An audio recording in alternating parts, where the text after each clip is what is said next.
Saudariku sekalian, saya muliakan, Nabi Muhammad alaihi wasallam adalah imam kita dalam berbagai macam urusan, baik urusan dunia maupun juga urusan akhirat terutamanya. Baik dalam urusan beragama maupun tentang bagaimana kita menjalani kehidupan berumah tangga, juga kehidupan bermasyarakat. Beliau adalah imam kita untuk semua aspek kehidupan. Dan beliau adalah cahaya dalam langkah perjalanan kita. Maka siapapun yang mengikuti jalan hidupnya Nabi Muhammad berarti berada dalam jalan cahaya. Sementara yang tidak mengikuti jalan hidupnya Nabi Muhammad, mereka akan berada jauh dari cahaya, yang artinya akan membuat mereka berada dalam kegelapan. Dan formula yang sudah diaturkan oleh Nabi Muhammad, sistem yang sudah dibangun oleh Nabi Muhammad adalah seindah-indah sistem yang ada di atas muka bumi ini. Kenapa? Karena sistemnya bersambung dengan yang menciptakan manusia. Formulanya udah yang paling pas. Nggak mungkin ada formula yang lebih pas daripada formula yang sudah diaturkan oleh Nabi besar Muhammad sallallahu alaihi wasallam. Sebab formulanya Nabi Muhammad tuh formula langit, teman-teman. Nggak pernah ada perubahan-perubahan. Formulanya dari yang menciptakan manusia. Karenanya tidak mungkin tidak sesuai sama manusia. Udah yang paling pas sama manusia, udah. Itu adalah formula Islam, formula syariat, formula agama kita, formulanya baginda Nabi besar Muhammad sallallahu alaihi wasallam, sunnahnya Nabi Muhammad alaihi wasallam, yang dalam urusan berumah tangga beliau mengatakan an-nikahu sunnati faman raghiba an sunnati falaysa minni.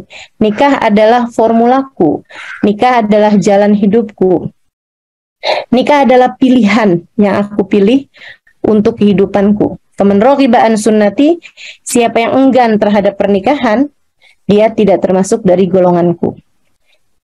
Dulu sih waktu awal kali saya dapat hadis ini, saya mikir, memang siapa yang enggan terhadap pernikahan? Ternyata banyak orang Jepang enggan terhadap pernikahan ya. Banyak sekali orang-orang zaman sekarang, terutama perempuan-perempuan yang bekerja gitu. Mereka merasa enggan terhadap pernikahan gitu. Apalagi dengan membayangkan hamil, punya anak, badan berubah, tidak lagi selangsing dulu, tidak lagi seproporsional dulu gitu. Banyak yang enggan terhadap konsep pernikahan ini. Sementara Nabi Muhammad alaihissalam menyebutkan tentang pernikahan rumah tangga beliau sebagai baiti jannati. Rumahku adalah surgaku. Rumahku adalah surgaku. Dan Nabi Muhammad sendiri secara khusus spesifik menyebutkan perempuan sebagai sekeping surga Allah di bumi. Kata Nabi, ad-dunya mata' wa khairu mata'iha al-mar'atus salihah. Dunia ada kesenangannya. Semacam dunia juga ada surganya. Wa khairu mata'iha al-mar'atus salihah. Seindah-indah kesenangan di dunia, seindah-indah kesenangan di bumi ini adalah al-mar'atus salihah, istri yang solehah.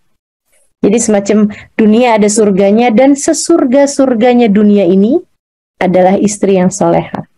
Jadi istri, jika kamu adalah seorang istri yang solehah, kamu adalah bagian dari surga Allah Subhanahu wa Ta'ala di atas muka bumi ini. Kita bagian dari surga Allah, teman-teman. Dan itu yang sudah diaturkan oleh baginda kita Nabi besar Muhammad sallallahu alaihi wasallam, meninggikan derajat kaum wanita. Saudaraku sekalian saya muliakan, bahkan dalam salah satu hadis Nabi Muhammad, ketika Nabi Muhammad di perang, bukan di perang, di Haji Wada, dan itu adalah peristiwa besar terakhir sebelum kewafatannya Nabi Muhammad alaihissalam. Peristiwa kumpulnya orang Islam semuanya gitu kan. Semua orang Islam yang ikutan haji sama Nabi Muhammad itu ada sekitar 124.000 orang yang ikut haji bersama dengan Nabi Muhammad, dan itu nyaris semua orang Islam yang ada waktu itu. Kumpul semuanya sama Nabi. Nabi kemudian berkhutbah dengan khutbah yang sangat terkenal itu ya, di waktu beliau sedang berada di padang Arafah. Sesudah turunnya firman Allah, "Al-yauma akmaltu lakum dinakum wa atmamtu 'alaikum ni'mati wa raditu lakumul Islam madina," dan seterusnya. Nabi ada menyebutkan tentang pola pikir. Nabi mengajarkan pola pikir para sahabat tentang beberapa hal dalam Islam. Kayak Nabi Muhammad nyuruh kaum Ansar harus baik sama kaum Muhajirin. Kaum Muhajirin harus baik sama Ansar gitu. Kemudian ada pesan Nabi pula, as-salah, as-salah wa ma malakatil yamin. As-salah, as-salah gitu. Jagain sholatnya. Jagain sholat orang-orang yang kalian tanggung. Perhatikan betul sholatnya gitu. Ada beberapa pesan-pesan yang disebut sebagai pesan-pesan terakhirnya Nabi Muhammad.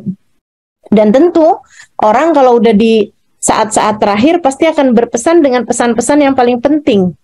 Tentu kalau kita tahu bahwa itu adalah saat-saat terakhir kita bersama dengan seseorang, kita nggak akan ngomongin hal-hal yang remeh-remeh kan. Kita pasti akan membicarakan hal yang sangat penting gitu. Nah, Nabi Muhammad diantara pesannya kepada kaum laki-laki, usikum bin nisa'i khaira. Aku berpesan kepada kalian, berbuat baiklah kepada perempuan. Berbuat baiklah kepada istri kalian. Usikum bin nisa'i khaira fa innahunna awanun lakum fi umuri dinikum wa dunyakum. Sesungguhnya istri kalian adalah partner kalian dalam menjalani kehidupan dunia maupun kehidupan agama kalian. Partner kalian dalam beragama, partner kalian dalam urusan dunia. Dan itu menurut saya seindah-indah definisi tentang siapa suami bagimu, siapa istri bagimu gitu. Nabi memberikan definisi tentang istri bagi seorang laki-laki adalah dia adalah partnermu, rekanmu, awan. Partner kamu fi umuri dinikum wa dunia. Dalam urusan agama kamu dan dalam urusan dunia kamu. Subhanallah. Indah banget. Nabi nggak bilang istrimu adalah makmum kamu gitu. Kamu bisa bawa dia kemana-mana gitu kan. Dia akan ikut sama kamu. Enggak. Partner teman-teman. Partner itu berdirinya sejajar. Bukan makmum yang harus ada di belakang gitu. Bukan juga istri kamu itu adalah pemimpinmu. Enggak gitu juga. Nabi sangat tahu persis perempuan itu sebaiknya jangan dijadikan sebagai pimpinan. Karena kan perempuan tuh suka terbawa-bawa perasaan kan. Akalnya suka dikesampingkan, yang dikedepankan perasaannya gitu. Jadi Nabi menyebut kita sebagai awan, sebagai kawan, sebagai partner dalam urusan dunia maupun dalam urusan beragama. Nah, kembali kepada apa aja formula cintanya nih yang diajarkan Nabi Muhammad SAW dalam hidup rumah tangga. Saya liatin contohnya Nabi ketika saya baca-baca tentang sejarahnya kehidupan Nabi Muhammad SAW dalam rumah tangganya. Yang Nabi Muhammad kasih contoh. Ini teman-teman, saya dulu tuh suka ngeliatin istri-istri yang khidmah sama suaminya, yang kayak sampai suaminya nggak bisa ngapa-ngapain. Dalam artian baju dirapiin, makan makan disiapin gitu ya, kayak tinggal kalau perlu disuapin gitu, kayak udah tinggal ngunyah aja dah gitu. Kalau perlu bantuin ngunyah juga kali kayaknya. Nah ini nih, saya pikir itu adalah bagian dari agama. Ternyata enggak. Ternyata bukan. Ternyata enggak begitu. Nabi Muhammad dalam rumah beliau menjahit bajunya yang robek.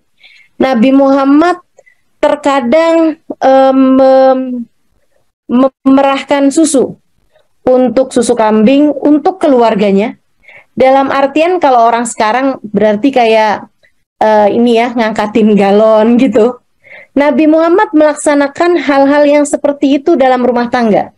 Nabi Muhammad mencuci baju beliau, Nabi Muhammad menjahit baju beliau gitu. Sendiri teman-teman saudaraku sekalian.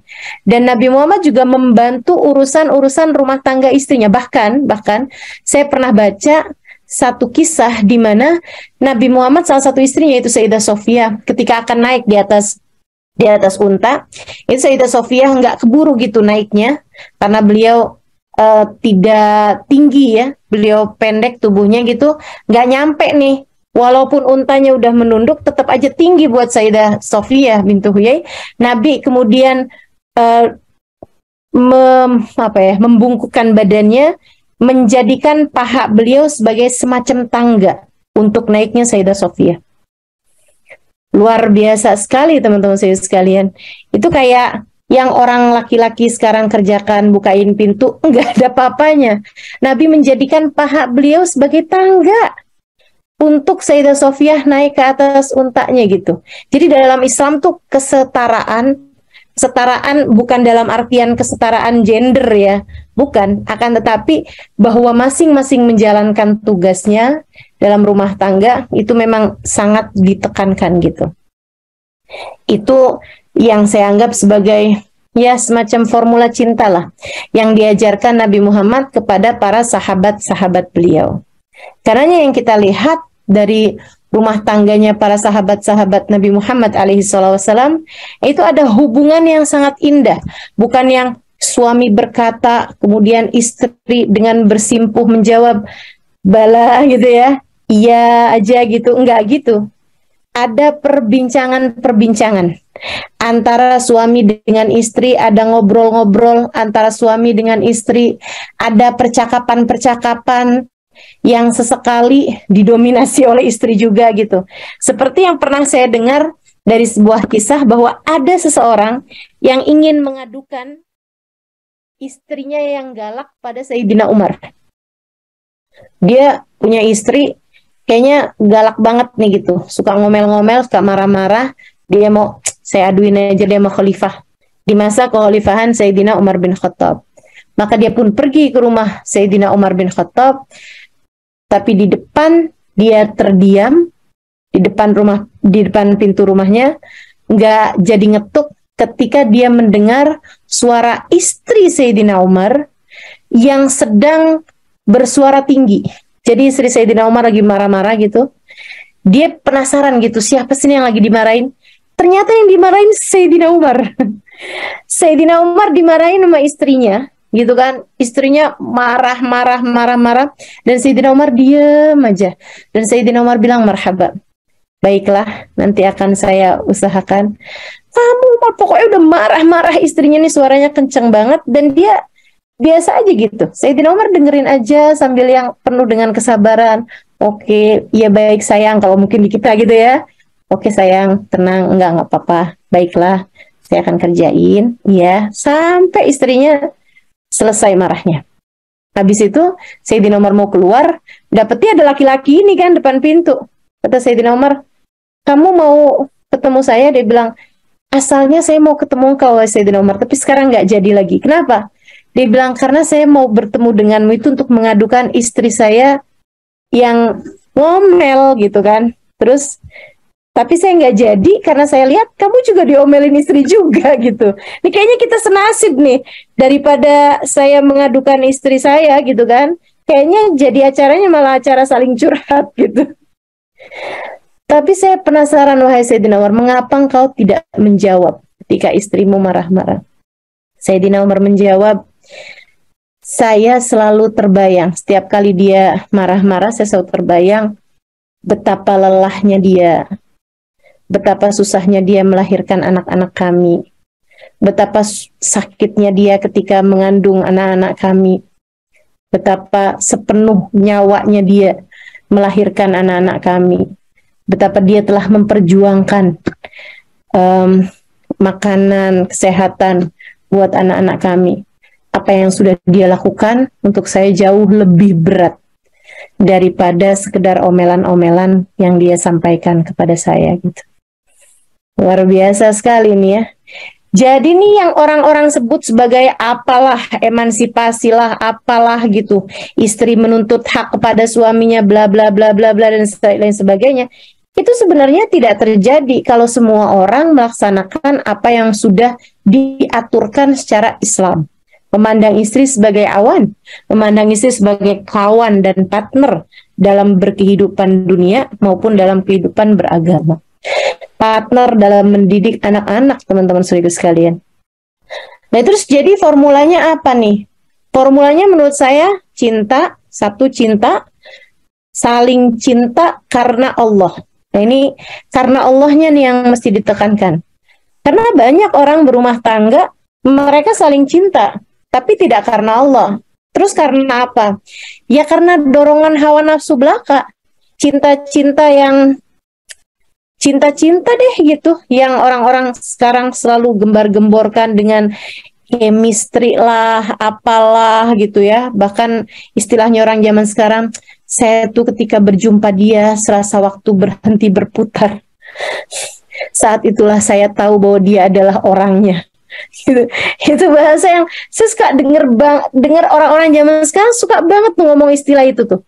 Istilah waktu berhenti berputar. Seumur hidup saya nih sampai dengan sekarang saya nggak pernah ngerasa waktu berhenti berputar. Ada nggak sih yang udah menikah ya? Yang udah menikah, adakah kamu ketika berjumpa dengan calon pasanganmu itu merasa waktu berhenti berputar? Enggak juga ya. Atau ketika kamu sedang jatuh-jatuh cintanya gitu sama suamimu misalnya gitu, kamu pernah merasa waktu berhenti berputar? Enggak kan? Atau ada juga yang merasa gini loh, saya tahu bahwa dia itu adalah separuh jiwa saya. Wah nih, ini juga nih. Ini nih, apa sih ya, bahasa yang kelihatannya indah tapi menyesatkan loh itu teman-teman. Jadi ada banyak orang zaman sekarang itu menganggap bahwa pasangan hidupnya itu sebagai soulmate. Soulmate itu katanya, dulunya itu mereka adalah satu bagian yang kemudian menjadi terpisah. Nah, kemudian satu waktu mereka akan kembali dipertemukan dan mereka pun menjadi penuh seutuhnya. Karena itu sebenarnya adalah satu bagian yang kemudian dipisahkan. Keyakinan macam apa itu?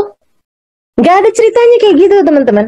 Bahkan kayak istilah perempuan itu diciptakan dari tulang sulbi laki-laki.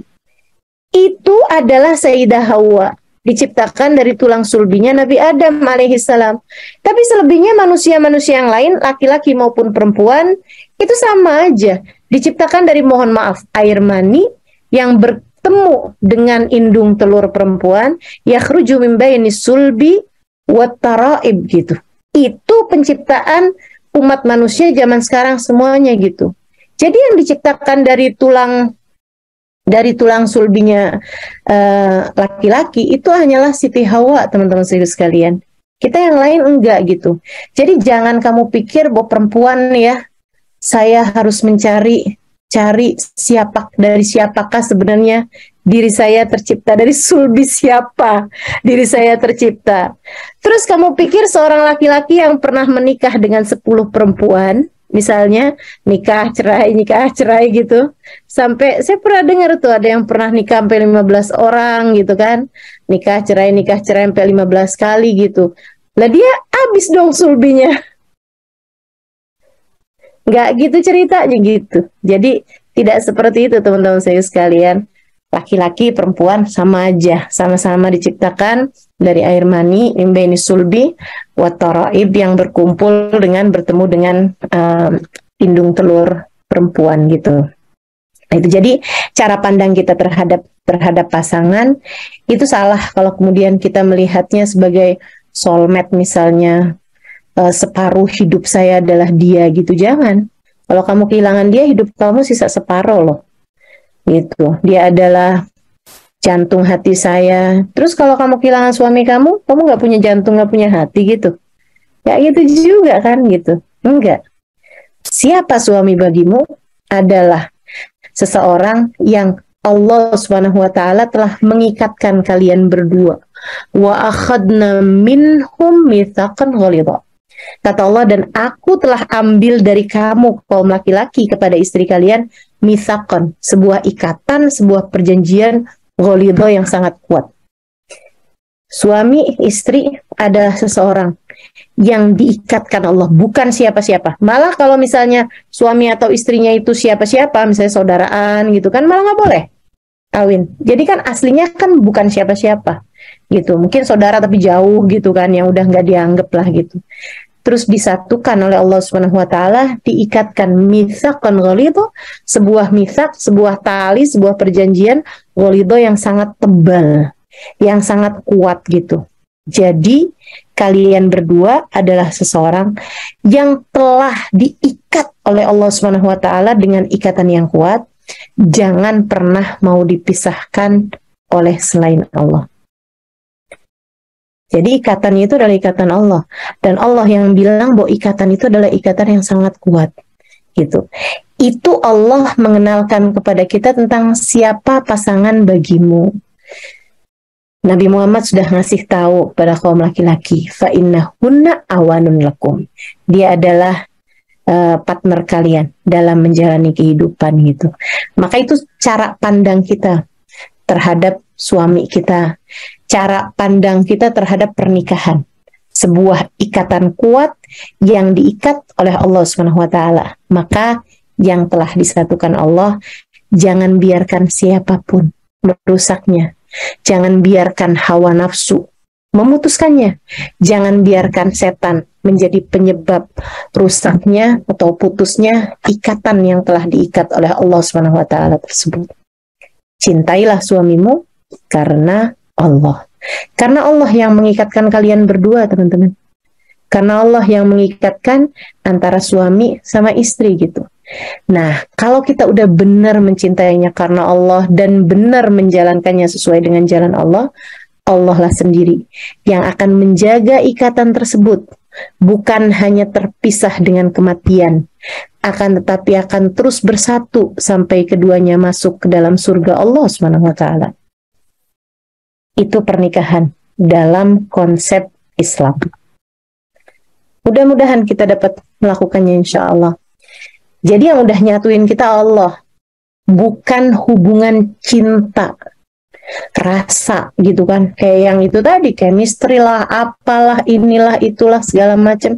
Bukan. Kita dipersatukan oleh Allah kok.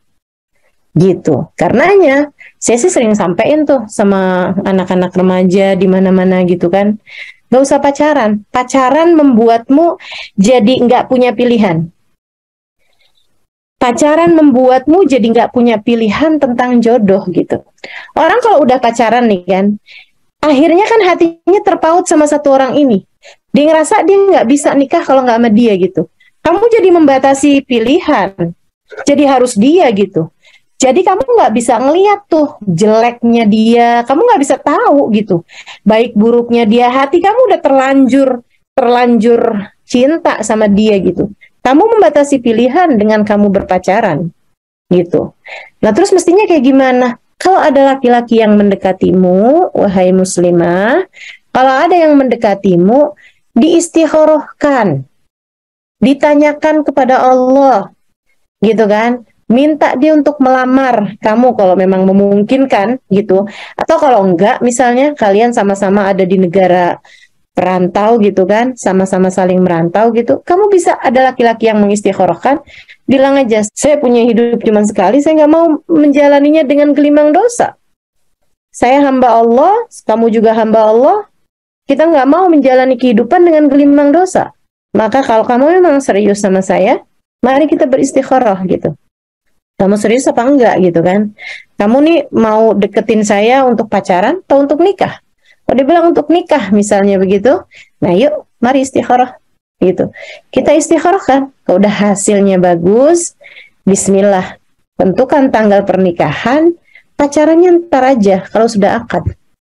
Pacaran sesudah sah teman-teman, itu pacarannya dalam pandangan kasih sayang Allah Subhanahu wa taala.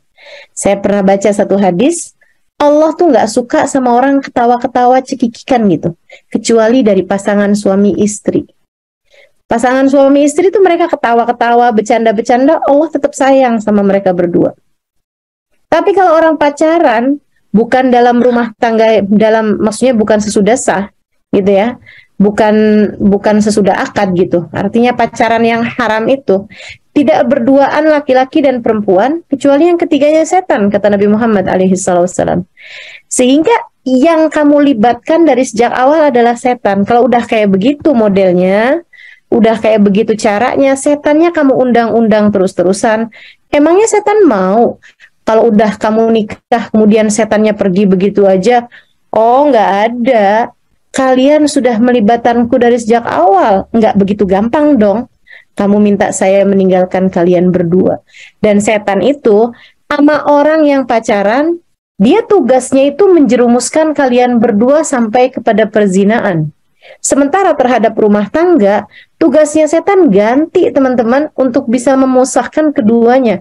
Terutama ketika keduanya sudah diberi anak-anak, yang kemudian setan punya tugas untuk memisahkan kalian dan menghancurkan kehidupan anak-anak kalian sesudahnya.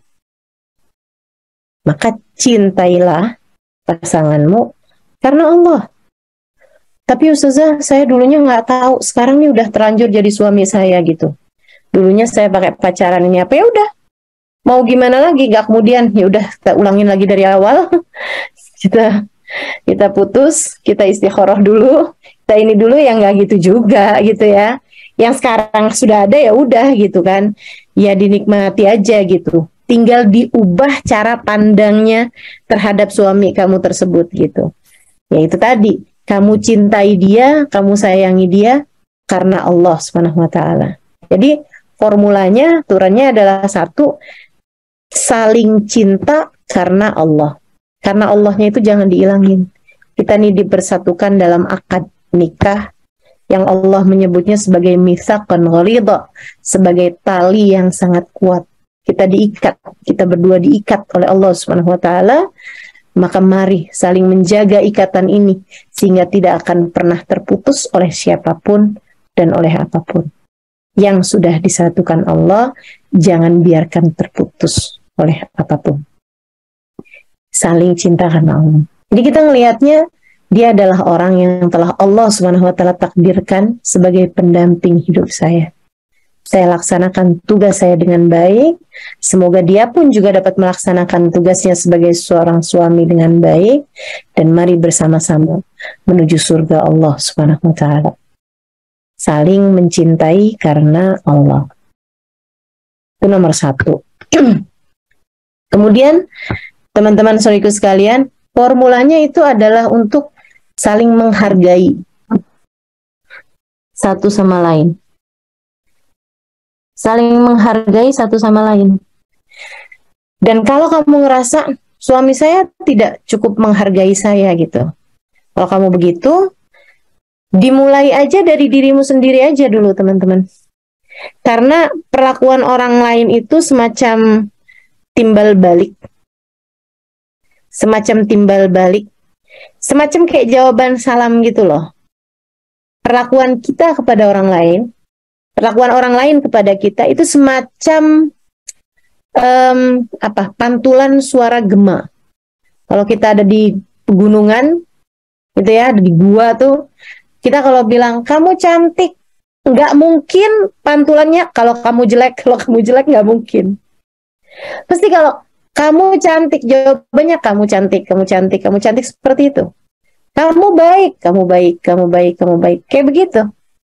Nggak mungkin sebaliknya gitu. Jadi demikian pula dengan dalam berkehidupan itu gitu kan. Itu pasangan suami istri kalau mau formulanya benar ya saling menghargai satu sama lain gitu. Nabi pernah sangat marah terhadap pasangan sahabat yang tidak menghargai satu sama lain. Jadi ada ceritanya, Abdullah bin Rawahah, salah satu sahabat Nabi Muhammad, dipersaudarakan sama seorang laki-laki Ansor, saya lupa namanya. Nanti insya Allah kapan-kapan saya cari lagi, gitu ya. Jadi dia dipersaudarakan. Nah, waktu itu aturannya Muhajir sama Ansor itu, Abdullah bin Rawahah orang Mekah ya, dipersaudarakan dengan orang Madinah. Ketika Nabi Muhammad awal kali hijrah di Madinah, membentuk generasi sahabiyah, generasi para sahabat itu sebagai generasinya sahabat ya, yang disebut Nabi Khairul Qurun, sebaik-baik generasi adalah Qarni, kata Nabi Muhammad, generasi para sahabatku. Itu aman Nabi, yang Nabi Muhammad lakukan adalah dipersaudarakan. Jadi orang Sayyidina Umar dipersaudarakan dengan orang Ansor, Sayyidina Abu Bakar dipersaudarakan dengan siapa, dipersaudarakan dengan semuanya Muhajir satu, Ansor satu, persaudarakan seperti itu. Nah, kemudian Nabi Muhammad kasih aturan gitu. Kamu sekarang kan belum punya kerjaan, belum punya apa, kamu boleh tinggal tuh di rumah saudara kamu. Udah kayak saudara beneran aja gitu. Kamu boleh tinggal di rumah dia, kamu yang orang Ansornya kasih kerjaan sama saudara kamu gitu kan, kasih.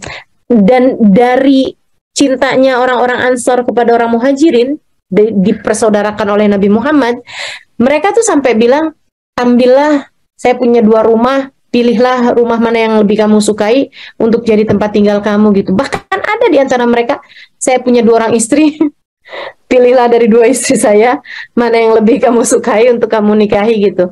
Nah, untungnya nih orang-orang Muhajirinnya adalah sahabat-sahabat Nabi yang memang sudah terdidik. Dikasih pilihan kayak gitu, nggak yang oke, saya lihat dulu yang mana yang lebih cakep gitu. Nggak ada ceritanya kayak begitu gitu. Mereka semuanya saling menjaga hati, saling menjaga diri, dan tidak terlibat hal-hal yang nggak baik gitu kan. Ya memang sahabat-sahabat Nabi Muhammad lah, kita udah tahu gitu kualitasnya seperti apa. Nah, satu hari Abdullah bin Rawahah sedang mengunjungi rumah saudaranya. Dia ngelihat istrinya, waktu itu belum turun ayat hijab ya, jadi masih ketemuan gitu loh, masih yang saling bersapa dan sebagainya. Dia ngelihat istrinya itu benar-benar dalam keadaan yang lusuh gitu, kayak nggak terawat, kayak benar-benar yang nggak ini deh gitu, nggak dandan, nggak cantik, nggak wangi gitu, malah cenderung sebaliknya gitu, kayak kusut mukanya, kayak apa ya, nggak terawat gitu, lebih ke menyedihkan gitu loh keadaan istrinya. Padahal suaminya itu juga cukup mapan, cukup punya gitu, kalau misalnya istrinya mau dandan atau mau apa tuh bisa gitu. Jadi Abdullah bin Rawahah pun nanya gitu, kamu tuh punya suami loh, kamu kok enggak tampil yang bagus gitu di hadapan suami kamu udah di rumah sekarang gitu kan. Terus istrinya itu, istri temennya ini ya, dia bilang, dia sih ada saya, nggak ada saya juga nggak akan berpengaruh sama dia gitu. Kenapa gitu? Suami saya tuh kalau siang puasa, kalau malam tahajud. Suami saya nggak pernah nyentuh saya udah lama banget gitu. Jadi dia, istrinya nih kayak wujuduha ka'adamiha gitu loh. Ada nggak ada tuh kayak nggak ngaruh gitu. Adanya seperti nggak adanya gitu. Pokoknya kayak gitu deh, kayak hantu aja di rumah gitu. Sekelebat-sekelebatan doang gitu loh. Nggak yang bener-bener dianggap gitu. Tapi hantu sih dianggap ya. Ini kayak nggak dianggap gitu loh, kayak bener-bener nggak diurusin gitu. Jadi suami saya ibadah aja katanya. Dia bilang kan hidup buat ibadah, ya udah gitu. Jadi dia sepanjang siang puasa. Nah kalau puasa kan nggak boleh nyentuh istri, nggak boleh ini kan, nggak boleh syahwat gitu kan sama istri. Sementara kalau malam dia juga hanya akan sholat aja gitu sepanjang malam, nggak juga yang nginiin istrinya juga gitu. Padahal udah ada anak-anak juga gitu kan. Akhirnya Abdullah bin Rawahah mengadukan itu kepada istrinya, kepada Nabi Muhammad SAW. Mengadukan perkataan suami istrinya tersebut itu kepada Nabi Muhammad SAW. Istri sahabatnya, istri Akhfiddin, istri saudaranya dia yang dipersaudarakan sama Nabi tadi. Jadi dia ngadu, ya Rasulullah, saya kemarin datang ke rumahnya Fulan bin Fulan, ke rumah saudara saya gitu, dan ternyata istrinya begini, dan istrinya menjawab begini, udah disampaikan sama Nabi. Nabi yang memang seperti yang tadi saya sampaikan, selalu menjadi imam bagi kita semuanya sebagai umat Islam. Beliau tentu berkewajiban untuk meluruskan kesalahan-kesalahan paham bagi para sahabat-sahabatnya dalam segala urusan mereka, baik urusan agama maupun urusan dunia juga gitu, termasuk urusan pernikahan ini juga. Nabi panggil laki-laki tersebut, saudaranya si Abdullah bin Rawahah ini ya, dan Nabi tabayun. Nabi tuh nggak akan yang ngomong langsung gitu, kamu nggak boleh begini, saya dengar begini, nggak ada ceritanya. Nabi selalu tabayun, selalu klarifikasi, selalu cari kebenaran gitu. Nabi Muhammad tanya, apakah kamu setiap hari puasa?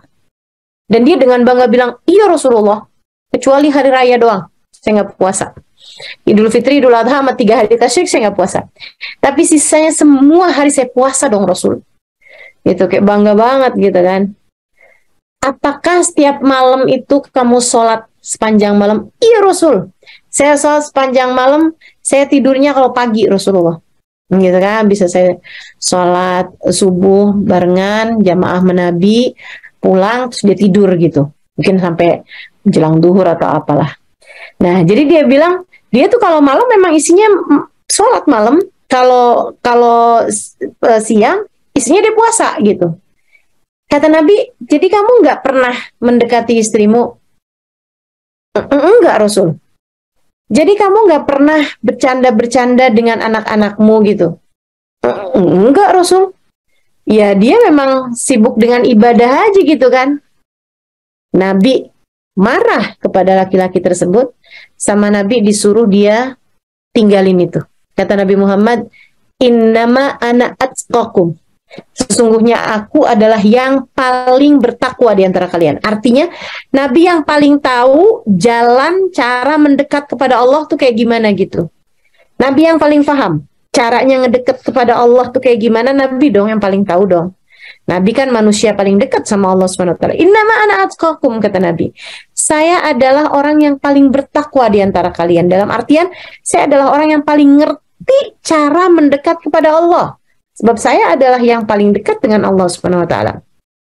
Walakinni asumu aftur. Akan tetapi, ada hari saya puasa, ada hari saya nggak puasa. Walakinni agumu anam. Akan tapi kalau malam, saya ada waktunya tidur, saya ada waktunya bangun. Nabi bilang, inna li jasadika alika haq. Sesungguhnya badan kamu tuh punya hak terhadap kamu. Punya hak terhadap kamu. Wa inna limra'atika alika haq. Sesungguhnya istri kamu punya hak terhadap dirimu. Untuk disayang, untuk diperlakukan dengan baik, untuk ditanyakan kabarnya. Untuk dia bukan mesin, dia bukan robot, dia punya perasaan. Kamu harus hargai dia. Kamu harus berikan hak-hak istri untuk disayang, untuk merasa dicinta dan seterusnya gitu. Jadi Nabi sangat marah ketika seorang sahabatnya tidak memperlakukan istrinya atau tidak menghargai istrinya dengan baik. Gitu. Wa inna li auladika 'alaika haq. Semuanya anak-anakmu punya hak terhadap dirimu, semuanya berikan haknya gitu. Dalam di kitabnya Imam Ghazali kalau nggak salah ya, di Minhajul Abidin, itu Imam Ghazali mengatakan, utlubid dunya, carilah dunia yang tidak membahayakan akhiratmu, dan carilah akhirat yang tidak membahayakan duniamu. Jadi kita ibadah tentu saja, tapi tidak boleh mengurangkan hak pasangan kita terhadap kita gitu. Itu yang diajarkan oleh Nabi Muhammad dalam hidup berumah tangga yang dilakukan oleh para sahabat-sahabatnya. Sampai sahabat ini nanya, jadi saya mesti gimana Rasul? Kata Nabi Muhammad, sum salasata ayyam min kulli syahr. Kamu puasanya cukup sebulan 3 hari aja. Dari yang biasanya sebulan 30 hari, sama Nabi disuruh kamu puasanya cukup sebulan 3 hari aja. Dia bilang, ini utik fauqadalik ya Rasulullah. Saya kuat lebih daripada itu, wahai Rasul. Kata Nabi, dan sum yaumal itsnain wal khamis. Kalau gitu puasa Senin Kamis, udah cukup. Dia bilang, walakinni utik fauqadalik ya Rasulullah. Tapi saya kayak kuat lebih daripada itu, wahai Rasul. Mungkin dia gak enak juga gitu ya. Biasanya 30 hari puasa, ini cuma Senin Kamis doang. Berarti kan cuma 8-9 hari aja gitu dia dapat puasanya sebulan. Akhirnya Nabi Muhammad bilang, idan sum yom Dawud, sum somi Dawud. Kalau gitu puasalah seperti puasanya Nabi Dawud. Sehari puasa, sehari enggak, sehari puasa, sehari enggak, seterusnya gitu. Jadi juga semuanya bisa masing-masing mendapatkan haknya. Dia bilang, baik ya Rasulullah. Dia pun puasa. Sehari puasa, sehari enggak, sehari puasa, sehari enggak. Dan dia nyesel. Di masa-masa agak tuaan gitu dia nyesel. Dia bilang, kenapa saya dulu enggak ambil aja. Ketika Nabi Muhammad bilang, berpuasalah sebulan 3 hari. Teman-teman ikut sekalian yang saya muliakan. Jadi itu ya, formulanya yang diajarin sama Nabi Muhammad. Yang pertama, saling cinta karena Allah. Yang kedua, saling sayang. Yang kedua, saling menghargai. Karena saling menghargai. Hargai suamimu, yang istri, suami juga hargai istrinya gitu. Yang istri hargai suami. Bagaimanapun, dia adalah jalan surga. Jalan surga. Kalau itu emang benar. jalan surga teman-teman. Dia belum tentu masuk surga, tapi dia adalah jalan surga kita. Gini nih konsepnya nih. Ada dulu sahabat Nabi Muhammad SAW, sahabat perempuan ini. Dia nanya sama Nabi beberapa permasalahan hukum. Dia ada kasih tahu dia tanya beberapa permasalahan hukum fikih. Dijawab sama Nabi, udah selesai Nabi nanya, "Amutazawijah anti?" Kata Nabi, "Adakah kamu sudah menikah?" Dia bilang, "Bala ya Rasulullah." "Ya wahai Rasul, ana imra'at fulan ibn fulan." Saya adalah istrinya fulan bin fulan, sebutin nama suaminya. "Oh iya," kata Nabi gitu kan. Nabi terus nanya, "Kaifa antibih?" Bagaimana kamu memperlakukan suamimu? Bagaimana kamu selama ini memperlakukan suamimu?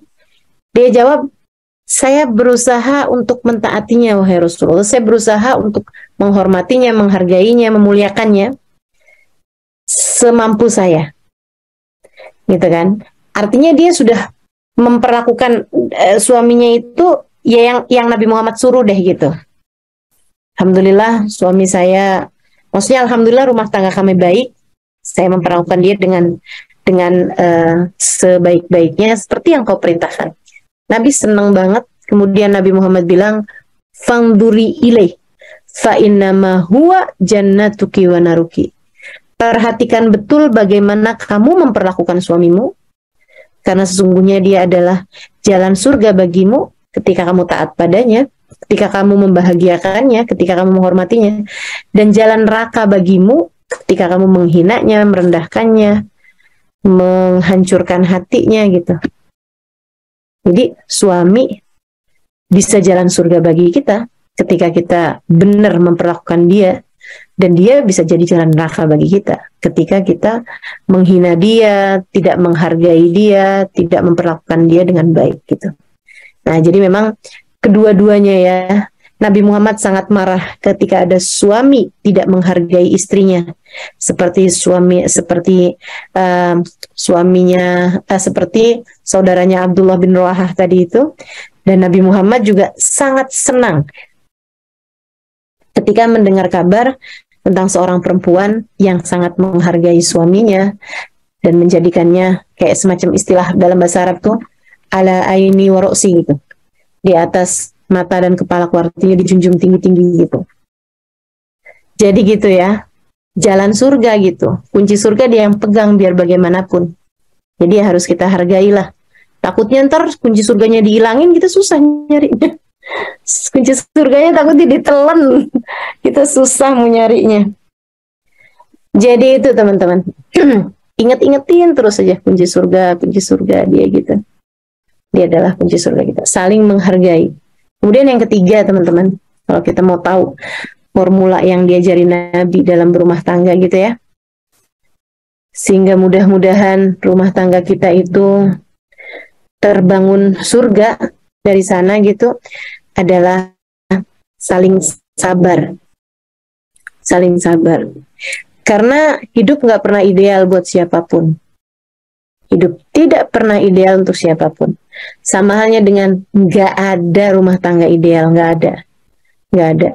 Sehingga sekalian pasti, walaupun suami istrinya anggap sempurna sekalipun, gitu ya, kayak kehidupannya Nabi Muhammad misalnya gitu. Nabinya sempurna, tapi apakah hidup sempurna buat Nabi Muhammad? Enggak. Apakah kehidupan berumah tangga ideal buat Nabi Muhammad? Enggak, teman-teman. Tidak. Nabi Muhammad menikah dengan beberapa perempuan, gitu kan, dan gak ada yang ada anak. Giliran nikah sama budak malah dapat anak. Akhirnya meninggal dunia juga, gitu kan. Kehidupan berumah tangga tidak ideal buat Nabi Muhammad. Nabi Muhammadnya ideal.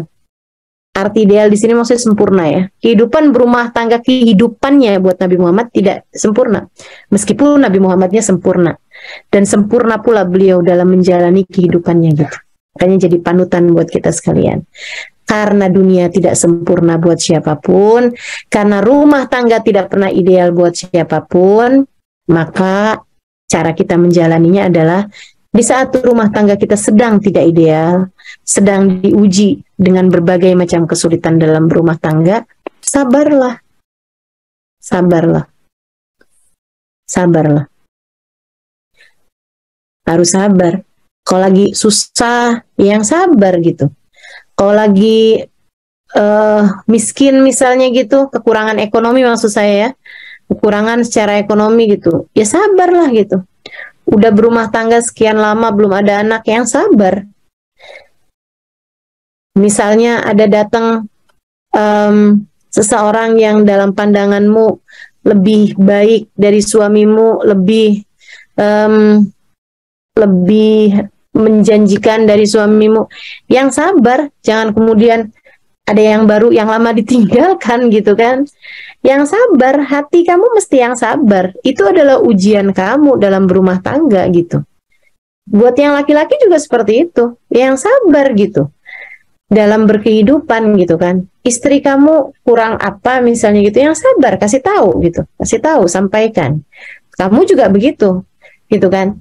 Saya pernah dengar bahwa hidup berumah tangga itu 90% isinya ngobrol, atau 80% lah, 20% yang lain-lain gitu. Tapi 80%-nya komunikasi, teman-teman. Isinya adalah berkomunikasi, ngobrol yang enak gitu kan. Suami istri itu yang nggak bagus tuh kalau udah nggak ngobrolnya udah nggak enak. Makanya Sayyidah Aisyah ketika ditanya oleh para tabi'in, "Hei Rasulullah sallallahu alaihi wasallam indakum."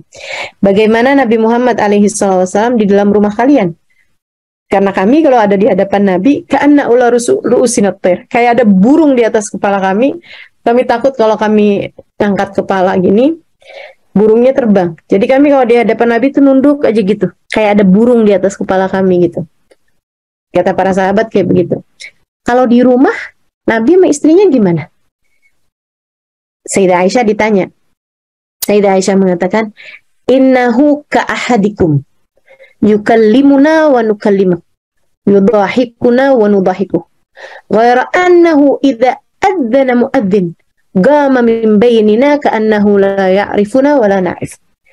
Kata Sayyidah Aisyah, Nabi Muhammad di rumah tangga kami sama seperti laki-laki siapapun di rumah tangganya. Dalam artian sama aja sama kalian dengan istrinya. Yukallimuna wa nukallimu. Beliau ngajak kami bicara, maksudnya saya istrinya diajak ngobrol, saya pun ngajak ngobrol sama Nabi. Ada kesetaraan, ada obrolan, ada diskusi antara suami istri. Itu adalah yang dibangun sama Nabi Muhammad sebagai contoh berumah tangga seperti itu gitu. Diskusikan, tanya sama suami. Suami juga gitu, tanya sama istri. Diskusikan. Apa-apaan itu diobrolin, yang enak ngobrolnya. Jangan istri belum ngobrol baru yang dia mau saya omongin nih, udah air mata berlinangan, ya susah orang ngajakin ngobrolnya gitu. Kamu jangan kelewat baper. Yang suaminya juga gitu. Kalau diajakin ngobrol sama istrinya udah bawaan panik aja gitu kan. Terus juga kalau ngobrol sama istrinya, ngomong sama istrinya semuanya pakai tanda seru semua gitu. Perintah atau larangan. Pokoknya kamu nggak boleh begini, kamu harus begini. Nah itu nggak kena kayak begitu gitu. Sayyidah Aisyah loh, yang istri yang suaminya aja Nabi Muhammad SAW, nggak ada manusia lebih mulia daripada beliau. Itu ngajak ngobrol sama istrinya. Siapa suami kita sampai kita nggak berani ngajak ngobrol dia gitu kan? Ngajak ngobrol aja, tapi yang enak, bahasanya yang bagus gitu kan. Ngobrol tuh dipikirin dulu gitu. Kata-kata yang kamu nggak kepengen dengernya diucapkan kepadamu, ya kamu jangan ngucapin yang seperti itu kepada suamimu gitu kan. Nah, teman-teman sekaligus sekalian saya muliakan, kata Sayyidah Aisyah, yukallimuna wa nukallimu. Beliau ngajak kami bicara, kami ngajak beliau bicara. Kita ngobrol di rumah. Wa nudahikuna wa nudahiku. Beliau ngajak kami bercanda, tertawa, dan kami pun ngajak Nabi Muhammad tertawa gitu. Maksudnya ya ada candaan, ada kalimat-kalimat menyenangkan, ada romantisme berumah tangga gitu. Dan itu terjadi dalam rumah tangga baginda kita Nabi besar Muhammad sallallahu alaihi wasallam bersama Sayyidah Aisyah dan juga bersama Sayyidah Khadijah tentu saja, ataupun istri Nabi Muhammad yang lainnya. Gitu. Sampai-sampai Nabi Muhammad tuh bilang sama Sayyidah Aisyah, Aisyah, saya tahu loh kapan kamu lagi enak hati, kapan kamu lagi marah. Kapan kamu lagi kesel sama saya, tuh saya tahu, kata Nabi Muhammad gitu. Tahu dari mana Rasul? Katanya Sayyidah Aisyah. Kamu Aisyah, kalau hati kamu lagi senang, lagi cinta sama saya gitu, kamu tuh kalau sumpah, Birobbi Muhammad, demi Tuhannya Muhammad. Kalau kamu lagi kayaknya mungkin agak kesel atau apa sama saya, kamu sumpah, pasti nyebut nama nabi-nabi yang lain selain saya. Birobbi Ibrahim, demi Tuhannya Nabi Ibrahim gitu. Jadi nggak kesebutnya nama Nabi Muhammad alaihissalam. Subhanallah. Dia berumah tangga gitu. Saling sabar menyabarkan. Istri kalau suaminya lagi kesulitan ekonomi, jangan jadi kompor. Kamu tuh males banget begini begitu segala macam, nih jangan gitu. Gak apa-apa, tenang. Rezeki itu Allah semua kok yang ngatur gitu. Saling sabar menyabarkan. Bukankah itu adalah ciri dari orang-orang yang selamat dalam setiap zaman? Kata Allah kan begitu, wal asr, innal insana lafi khusr. Demi masa, sesungguhnya semua manusia berada dalam kerugian. Illal ladina amanu wa amilus solihat wa tawasaw bil haq wa tawasaw bis sabr. Kecuali orang-orang yang beriman, beramal soleh, saling nasihat menasehati dalam kebaikan, saling nasihat menasehati dalam kesabaran. Jadi formula cinta yang diajarkan Nabi Muhammad kepada para sahabatnya, sehingga mereka terbangun rumah tangga yang menuju kepada surga, saling cinta karena Allah, saling menghargai karena Allah, kemudian yang ketiganya tadi, saling sabar menyabarkan gitu kan, sabar untuk diri sendiri, dan kemudian juga menyabarkan orang lain gitu, menyabarkan pasangan dalam hal ini ya, menyabarkan suaminya. Kemudian yang keempat, saling support dalam kebaikan. Teman-teman saya sekalian, wa ta'awanu 'alal birri wat taqwa wa la ta'awanu 'alal itsmi wal udwan. Janganlah hendaklah kalian saling bantu membantu dalam kebaikan dan dalam ketakwaan, dan janganlah kalian saling membantu dalam keburukan maupun dalam permusuhan. Jadi kita diminta oleh Allah SWT untuk saling bantu membantu gitu. Kita bantuin suami kita sekurangnya dengan doa. Jangan jadi beban suami gitu. Ringankan tugasnya dalam memberi nafkah. Jangan jadi istri yang suka menuntut. Tenang teman-teman. Allah tuh menjanjikan kok buat hamba-hambanya yang bertakwa rezeki yang lapang. Rezeki dari arah yang tidak disangka-sangka. Kata Allah, a'udzubillahi minasyaitonir rajim, man tawakkala 'ala Allah, man yattaqillaha yaj'al lahu makhraja wa yarzuqhu min haitsu la yahtasib. Siapa yang bertakwa kepada Allah, Allah akan berikan kepadanya jalan keluar dari setiap permasalahan dan akan diberi rizki dari arah yang tidak dia sangka-sangka. Man yatawakkal 'ala Allah fa huwa hasbuh. Dan siapa yang menyerahkan urusannya kepada Allah, maka Allah akan mencukupinya. Wa ja'alallah likulli syai'in qadra. Allah Subhanahu wa taala telah menentukan segala sesuatu tuh ada jatahnya masing-masing. Nah, jadi udah kita support suami kita kalau dia sedang berkesulitan, jangan tuntut macam-macam.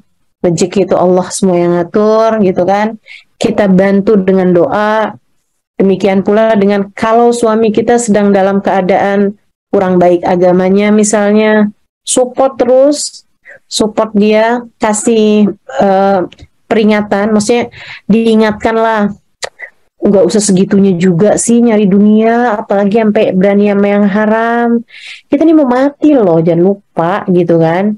Nah kita ingetin suami kita, tenang aja, rezeki itu udah selesai kalau diatur dari langit gitu.